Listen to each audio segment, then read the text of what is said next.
Good morning.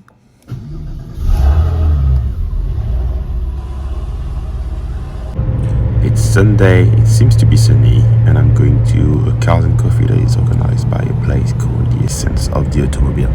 It's just outside Paris, and I don't really know what to expect of this place. As soon as I arrive in this place, I notice 168 CS. Don't think we see many of them. In maritime blue with the 964 Cup 2 wheels. It looks like it's completely original, and even the plate is an old French plate, quite old, and they go for 55k in France. France, well, just everywhere in Europe tends to have more expensive cars. For some reason in the UK it's much cheaper. But 54k for a Club Sport is actually, I don't know, doesn't sound too bad of a deal to me, given how rare these are. A Clio V6 Phase 2 in liquid yellow, which in French we called Sirius.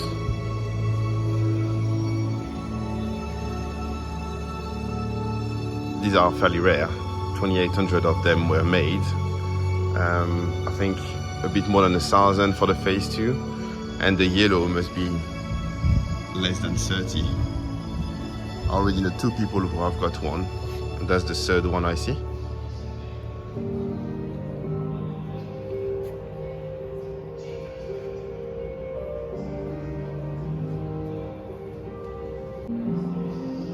A Fiat Coupe. That's probably a 20 valve turbo with those very specific 4-spoke wheels. That's it, 20 valve turbo. So that's got the 5-cylinder engine, which apparently is really good to drive. I think these cars are a bit forgotten these days, and this one goes for, oh man, 33k. I think that would be like maybe a 10 or 15 grand car in the UK. That's a 997 Phase 1. That's an Elay. Noser Elay. I don't know much about Elays. A Z3 Coupe. I haven't seen one in the flesh for quite a long time now. This paint is quite dusty or deserves a polish. Because there is no sign or anything, I suppose it's just someone's car, so it's being driven. Look at the size of the boot.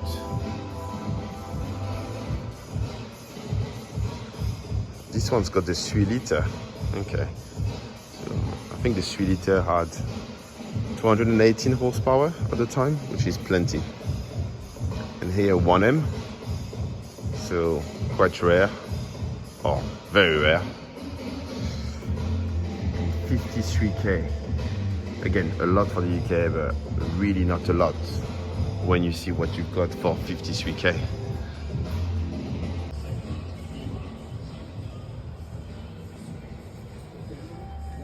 And that is, I don't dare to say the word, but that is a wannabe. Well, I shouldn't say wannabe, it's actually inspired or following the move of Rob Dickinson. So nice wheels, white body, it's a Targa. The fuel cap in the center. 993. I thought it was a turbo, but actually it must be a S because of the black calipers. The turbo will have red calipers. So I just spoke to the owner, and so he doesn't really know what he's got because he's just bought a car like that, but it's basically a Carrera S. That's why there's no turbo logo. And here, the Corvette C7 Galloway. We don't really see them. In England we don't see them because I think they're all left-hand drive. They've never existed in right-hand drive. So yeah, that's why we don't see them. So the 993 has got the 996 hardback bucket seats. We can see them here. It's a modification I want to make because the hardback bucket seats on the 993 cost between 7 and 10 grand, but those for the 996 are fairly common and therefore affordable, and pretty much no one can tell them apart. I mean, unless you're really into 996, 993 type of ownership. I can hear something coming here, probably an Aventador, given the sound. Oh wow.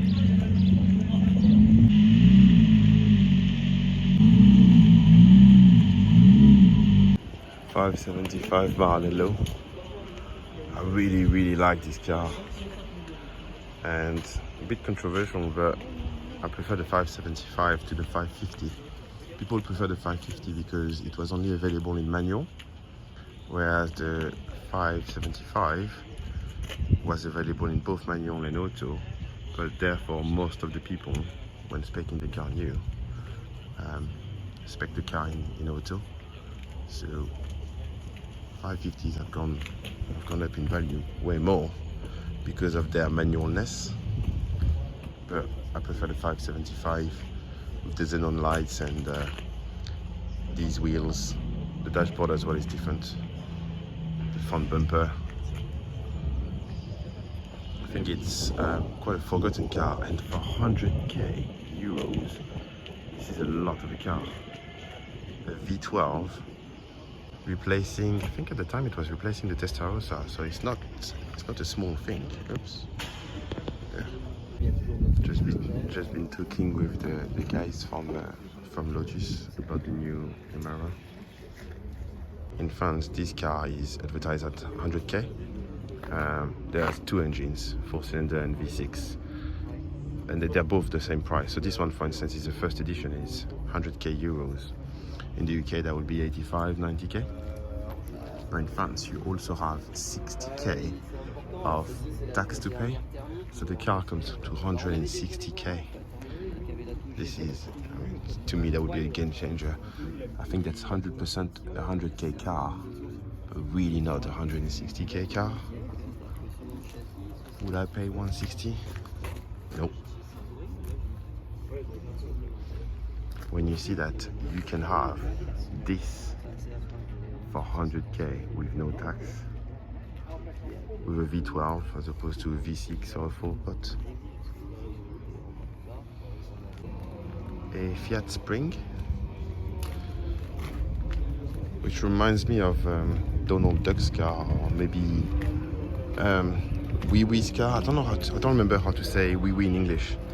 Noddy. I think it looks like Noddy's car, maybe. Still amazed to see a 993 in white. So to talk about what I've noticed on this car, first there is some kind of like stripes here, very discreet, that runs on the roof.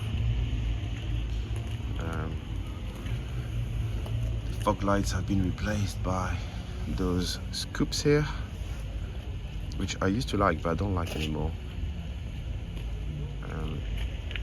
Yeah, the paint is chipping. Those grills here have been changed as well. He's deleted the rear wiper, like I want to do. And that 911 badge, which I want to do as well. And he's got a ding here. This car looks great from afar, but it looks far from great actually. It's not in great condition.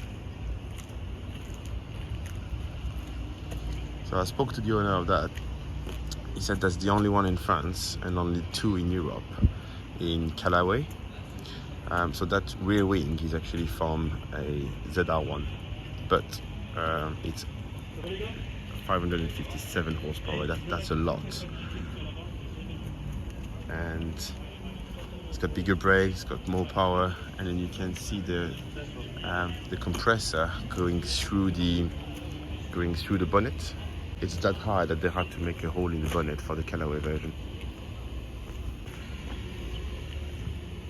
Don't think I've brought any new modification on the car. I think took care of the interior since the last video. So got yellow seat belts now. Got a new steering wheel. The steering wheel used to be 4-spoke and blue.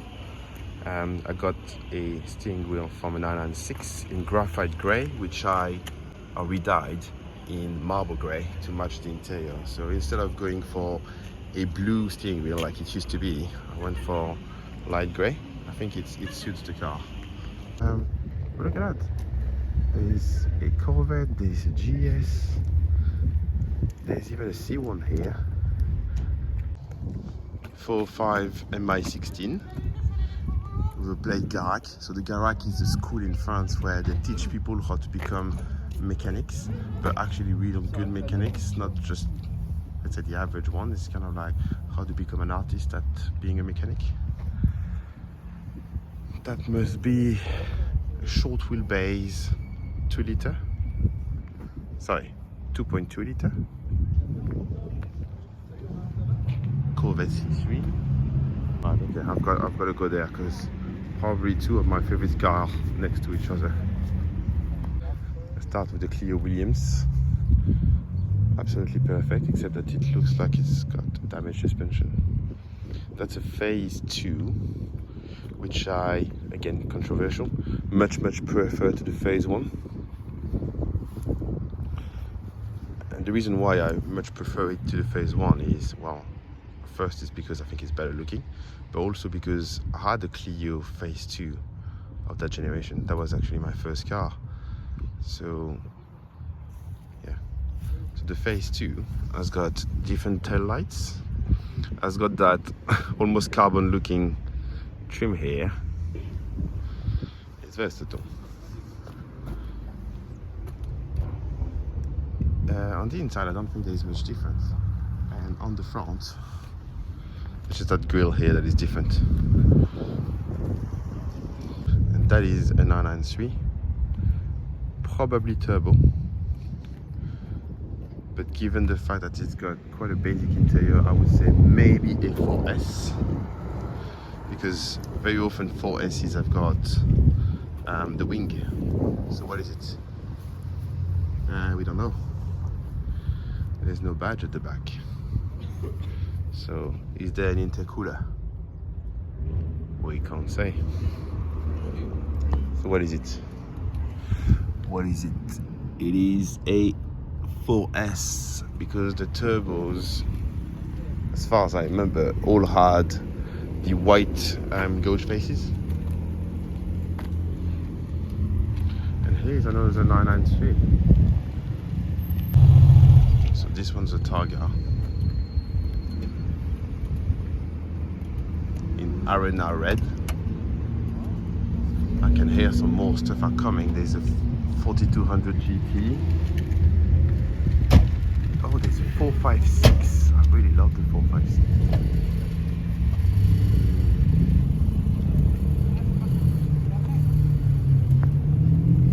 Okay, so a lot of cars have actually arrived. Mustang Mach 1. That is cool as well.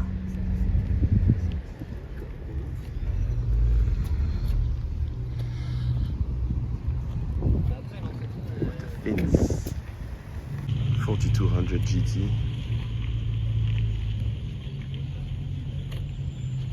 Always on the fence with this car. One day I really like it, like today.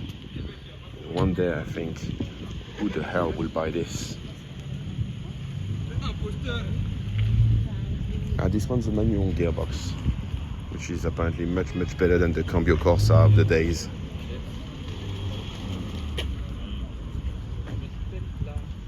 Mercedes SEC. This one looks unmodified, with high suspensions, small wheels, orange indicators. I really like that.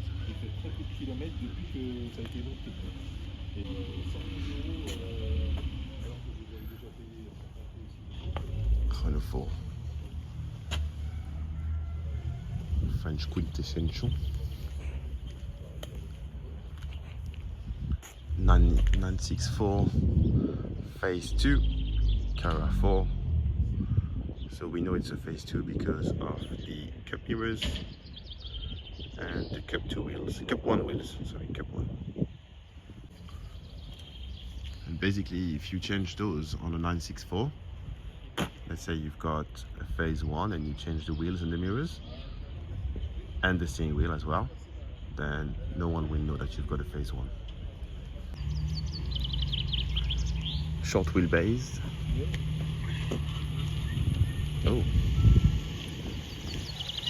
that is quite different as well. Camaro. The quartz red 912 short wheelbase. Really nice.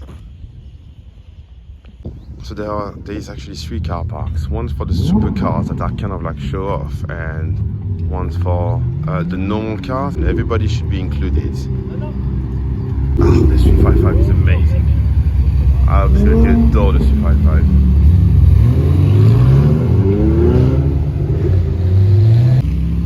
Oh, that's a Technica German plate.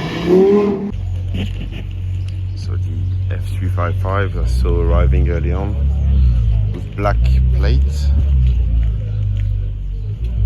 and the shield that is not the original. Manual and pre-airbag steering wheel. I think the 355 in cab looks really flat, like a small river boat, and I really like it. I think it is an absolutely amazing car. I would love one. They've shot up in value, because I remember that 10 years ago when I bought the 993, they were about 50k, which was the price of the 993 as well.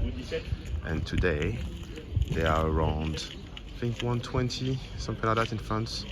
But they've doubled in value, but I think it's because of the people who've owned them during that period of time spent a fortune on maintenance. So American Technica 458, 488, the 456, quite parked close to my car, in the purple color, or maybe blue, I don't know. Manual. Again, like the Maranello, that is a lot of a car for the money, because you've got a V12 manual gearbox for what, in France, 80k, I suppose. Way less in the UK. So it's a phase 1 because it doesn't have the round fog lights, and it's got the vents here. That shows up a phase 1. It probably doesn't have an airbag as well. And the thing with this car that I think is putting the price a bit low is because it doesn't look as wide as the other Ferraris, especially from the rear. But also the reliability is not perfect. GT4 RS, the exact one I saw at the car meet last week, and that was crazy, the number of people that actually went to view it, because in France we don't really have them, because they're expensive and because of the tax that we get.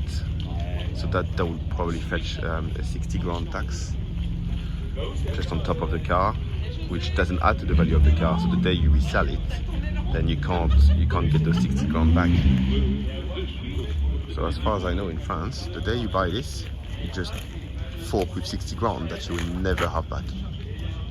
And one of the things that is noticeable on this car is that the rear window has been replaced by this carbon scoop. So that's the air intake for the car, for the engine, that is just behind the seats. And funnily enough, Porsche had the idea of doing this because Singer did it on the DLS. So Singer did that.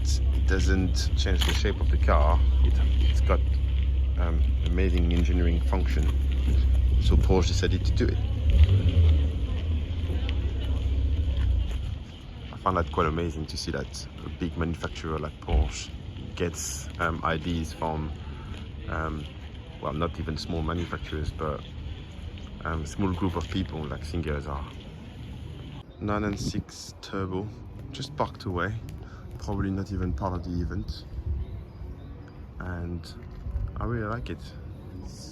This one's grey on black, nothing special, and I think that's what I like, the fact that there's nothing special about it. It's just discreet. It's the Porsche for the people who don't want to shout.